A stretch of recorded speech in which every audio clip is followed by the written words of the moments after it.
Yes, it has become necessary to reiterate the caveats that NINAS had put out, local and international, especially in this period where the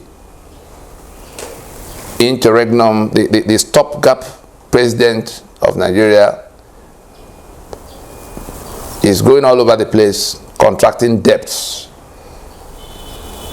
foreign loans, is making appointments, trying to unravel all the departments to plant there. So we have moved from Fulani hegemony to Yoruba hegemony, and people are thinking it's going to stand at a time the constitution is being rejected by those whose assets and features are being frittered away by this band of shameless characters. And so the first part is to remind us of the caveats that have been issued, particularly in the global arena, and also for our local consumption. All of us who are imagining that the hood now makes the monk. The fact of declaration of Mahmoud is the conclusion of the matter of who is president. There is a constitution that is being defied very dangerously. The owners of the sovereignties that are confiscated by the fraudulent and imposed constitution of Nigeria, the owners of the sovereignties were already rejecting that constitution, but tolerating it for a limited purpose, to avoid anarchy, for the sake of, orderliness, until we get to the table of discussion on the matter. In that limited toleration,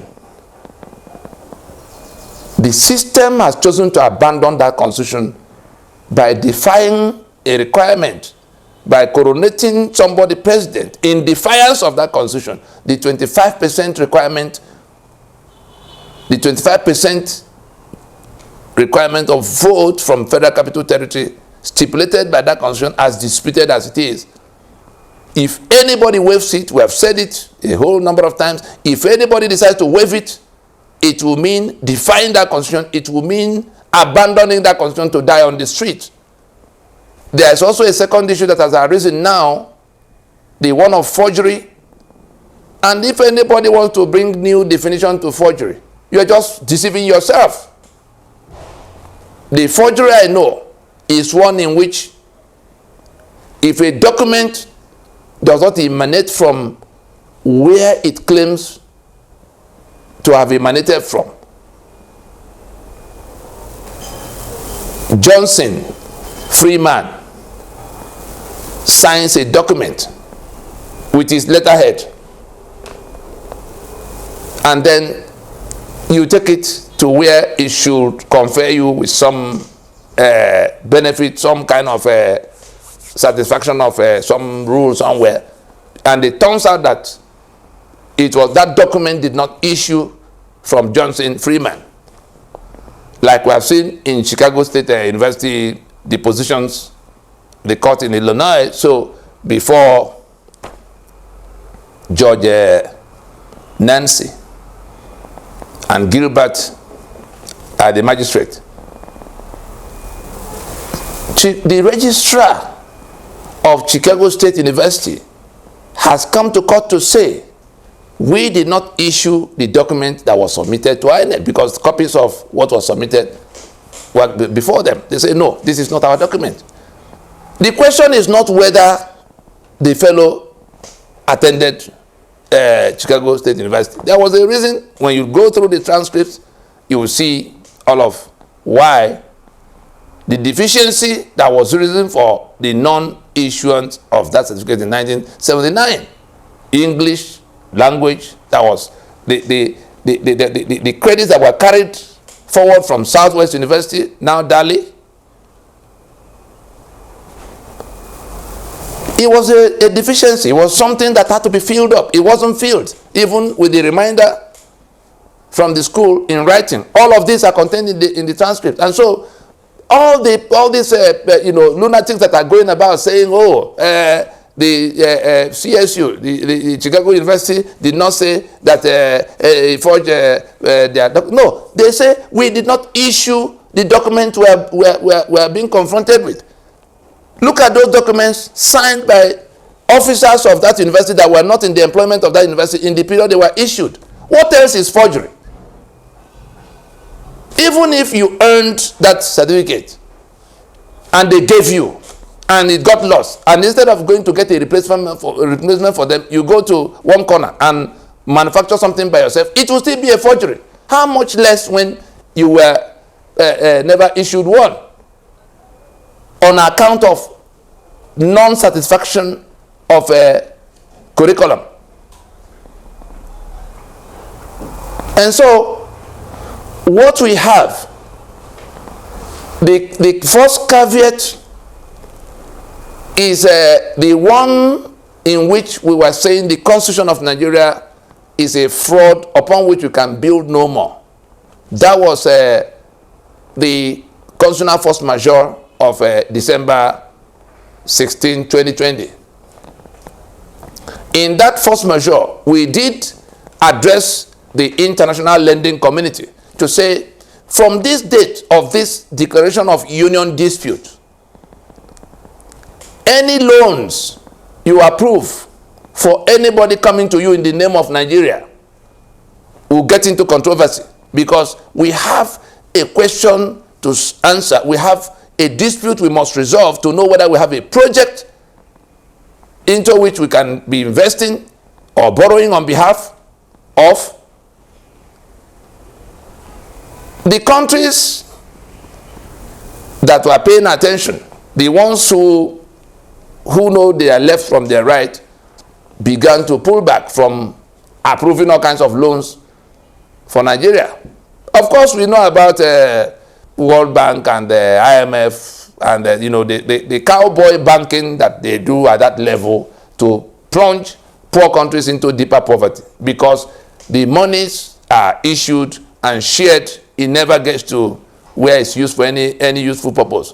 And so in this interregnum, in this period in which the global community have been told that the election of Nigeria that happened in February, presidential election particularly of February 25, 2023, had been inconclusive, and that the outcome declared is illegitimate to the extent that it did not satisfy the minimum constitutional stipulations. And so this period is an interregnum. As we advertised, like you can see here, in the Guardian newspaper of June 14, 2023. You can see it here. Diplomats took it back to their home governments. The whole world has read. If you have not read, you go find out what NINAS said about the election, that it remains inconclusive until concluded. That conclusion meaning until the court, in this instance, Supreme Court, has concluded this adjudication, and if that adjudication results in an order for rerun or runoff between the first two, whatever, or if they choose to retain the brigandage of September 6th, in which the Court of Appeal said that Abuja is now a state in their imagination, that the requirement of 25% no longer exists, and that INEC was at liberty to abandon the law on the day of election. If the Supreme Court says it can remain so, if they agree with the Court of Appeal, in the face of the forgery that we see, in the face of the defiance of that constitution that we see, of course, that's also an outcome. And so we all take it from there. If they defy the Constitution, we already told them we are going to join. We are waiting to join them in that defiance. You can't tie us down with a Constitution that you are not willing to abide by. It won't stand. It won't work. We were waiting to get rid of that Constitution. And if you decide to abandon it in the manner you have abandoned, you are choosing, you are going now, of course, we'll join you. Then we deal with the fallout, however it comes. Anything is better than what we are seeing here. And so, back to the matter of caveat. We hear now about another loan of 1.6 or 7, I don't know how many billion. There have been one already, there's yet another. What are the monies being raised for? Who is raising this money for and for what use? There is authority, there is power. There is somebody in power, but that person had not been invested with authority that should have come from the sovereigns, the ones who vote at the election. That authority has not been vested. And so, those who have been appointed, minister, DG, all kinds of appointments are happening all over the place. The simple principal and agent principle will apply to all of you. If your principal does not have authority, ministers are simple, exercise the powers delegated by a president to them.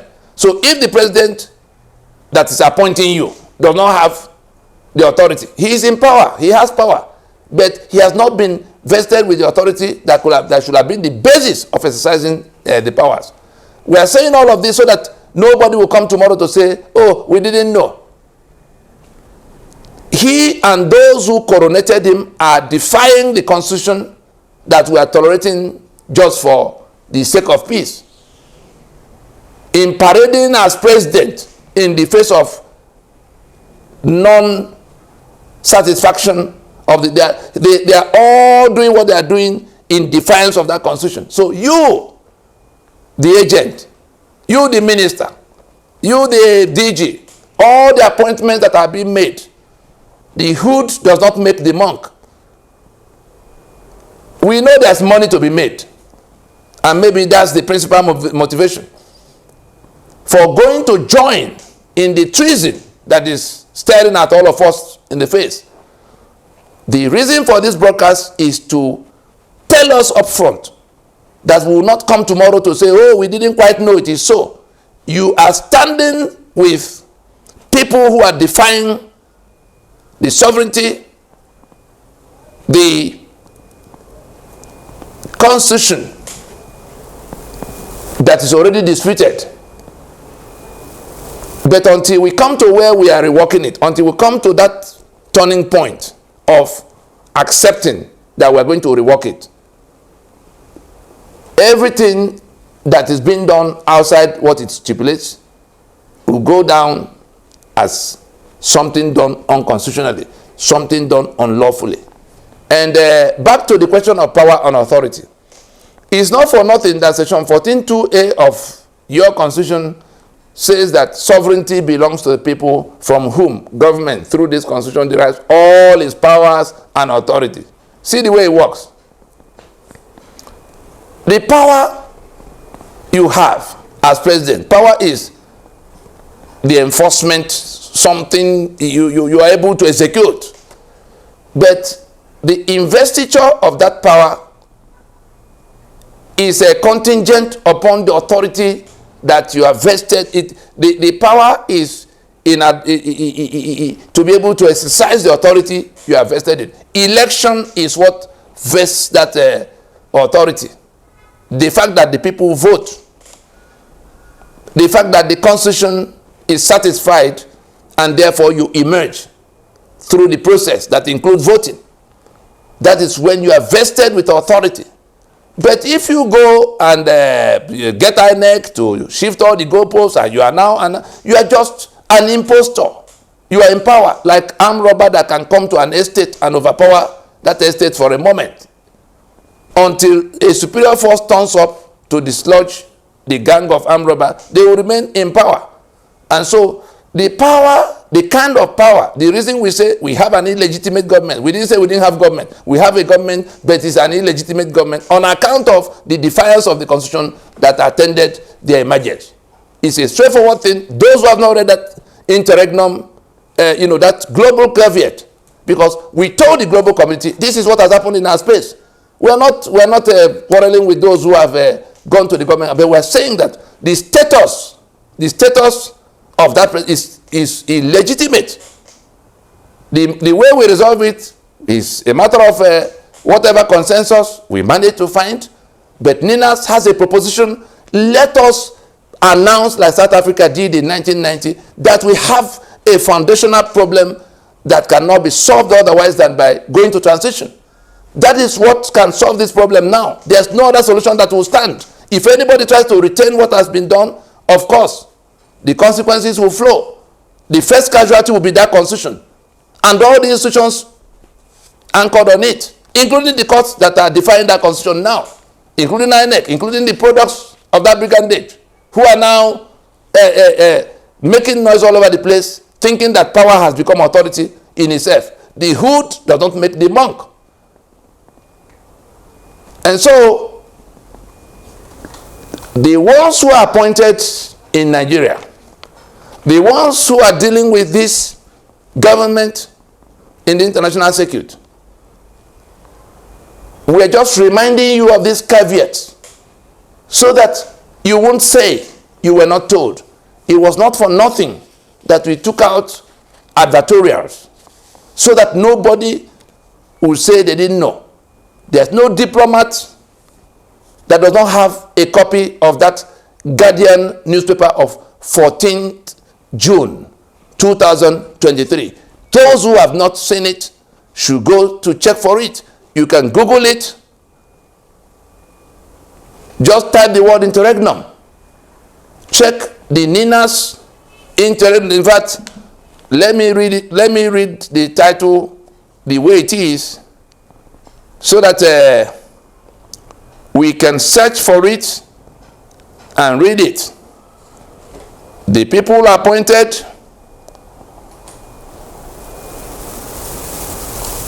and the people dealing with